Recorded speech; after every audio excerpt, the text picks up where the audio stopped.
percentage based on equipment level because, you know, they're just going to keep scaling as you get more levels. So that's quite nice. Next, another Deck 15 one, the Inflexi ring. This is really like a goated ring. This is super strong. So Deck 15, start of the fight, gives us a boost of 30 attack, which is pretty massive. It's got health on the base. It's got two of the attack percent as equipment level subs on it, which are like that's really strong, having multiple of these scaling ones. Also got, again, more chest finding, flat HP as well. So a lot of things that are going to be really nice for the build. Last slot is the Scarifier ring. This is just another layer of survivability for us. So it gives us 50% of our attack healed as HP at the start of the turn. When you level up, it's attack percent and HP percent. It gives you a lot even without having levels in it. It's really, the heal is super nice, especially when we're rocking really high attack. In terms of the unlockable ones with equipment runes, they're honestly not great on this ring, but until I find something better, you know, the passive healing is really nice. There's not a lot else that's going to give you better survivability at the moment. But still, you know, you can get hero EXP, you can get...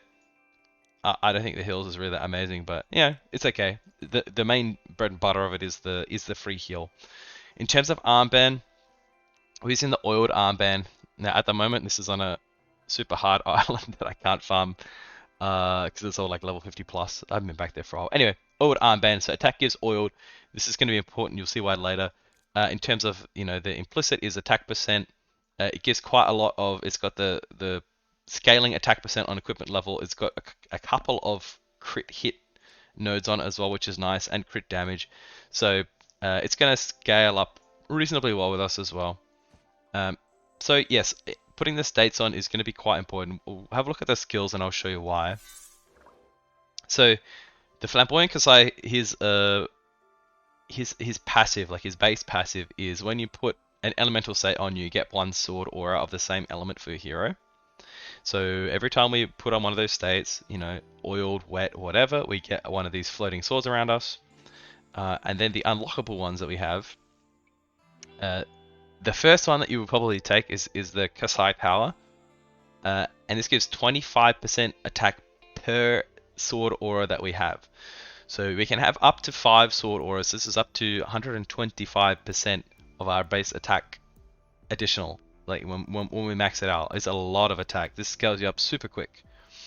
The second one you take at level 30, which then just takes us to like the next level. Honestly, it gets ridiculous once you get the second one unlocked, is the explosion.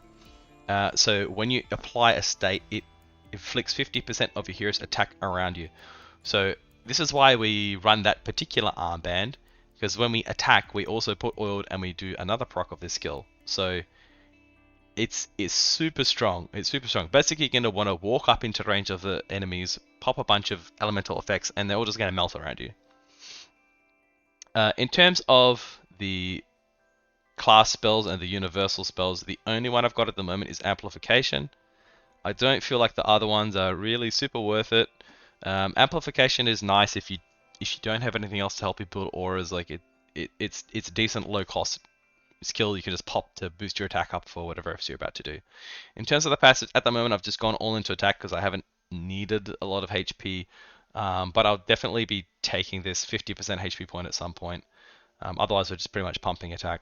In terms of companions, the build really doesn't rely on companions at all. You're pretty free to do what you want. These little flamingo-y looking guys, using them all purely because they have a chance to find equipment chests on them.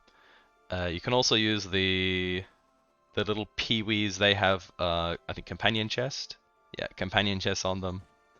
But you know, you can use, if you want to use damaging ones, you can use it. The build really doesn't need it. So I guess that's essentially it for looking at the skill. We'll show you how it performs. But essentially, like I said, what it's going to be is we're going to get into range of the enemies. We're going to be applying as many of these elemental effects as we can, and every time we apply one of these effects, it's going to do 50% of our damage around us. Then when we attack the enemy, we're going to do another proc with this armband. We're also going to proc the sword aura as well. It actually, the way that it works is when you hit an enemy, it procs around you and does more AoE damage. So we're really going to be like melting everything around us by building up our sword auras, which is going to give us this passive attack boost, which is then going to explode around us. This is the basic concept of the build. So with all that being said, we'll just walk in and I'll show you. We'll do this level 48. So this is 15 levels above my current character level. So we'll go in and I'll do a run through, and you can see how strong this build is, even doing stuff way over my level. It really has no business it being as good as it is. So I'm gonna start to move up this way. I'm gonna chuck down my first spell. I've got a couple in hand here, which are gonna be really nice to give me some more of those elemental stacks. So as you can see, these guys really hurt. But I'm going to get at the start of the round, I'm going to get the passive heal from the ring right here, 75. So I'm topped up pretty quickly. And now I'm going to start applying these elemental effects, and you'll see the enemies are going to start. Bang, there's the first one from that explosive passive. We're going to go again. And every time I do this, my own attack is going up as I'm getting more of these sword auras. And so now if I go ahead and attack, I'm going to do my attack damage. I'm going to do the oil proc. It's going to do another proc of damage. Right? And they're all dead. So, and I'm topped back up to pretty much full health. So this is the basic way that the build's going to work. We'll run through the rest of it, but you'll see, like, again, this stuff is really, really strong for my level. It does a lot of damage. So here, I've only got one elemental effect. I do have an amplification I can use before I run up, and I think that's probably going to be the best use of all my points at the moment. So I'm going to do that. I'm going to run up. I'm going to attack. I'm going to blow that right up. Okay, I can pop my reserve here, use my Dragon Strike, proc my skill again, 130, and it's almost all dead. So you can see how quickly this stuff's dying. I've got a lot of survivability with the drain, with the heal at the start around, all that good stuff. So I'll probably just knock him off and start running over. Can't remember what this crack does. Damage to my, okay. I don't really mind about that. Throw some stuff at him while I'm here, because why not?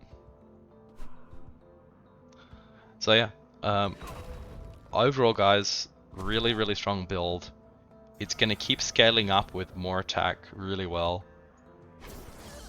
Yeah, more attack from the levels. We're going to get more spell levels for our... I mean, the spells themselves aren't... They're a nice bonus. A lot of the damage doesn't come from them though. But as we scale up with levels and equipment levels, and we unlock the runes for the last couple of, you know, scaling attack percent and equipment level ones, we're gonna get a lot more HP as well. It's really just gonna scale up super nice. And again, this build is tested and works clearing level 100 content quite proficiently. So that's the build, guys. If you enjoyed the content, drop a like, drop a comment, subscribe to the channel, and please do follow us. We're going to be doing a lot more Waven content. We're really enjoying the game at the moment. Yeah, so peace. I'll see you in the next one, guys. Expect some more character build videos coming up soon. See ya.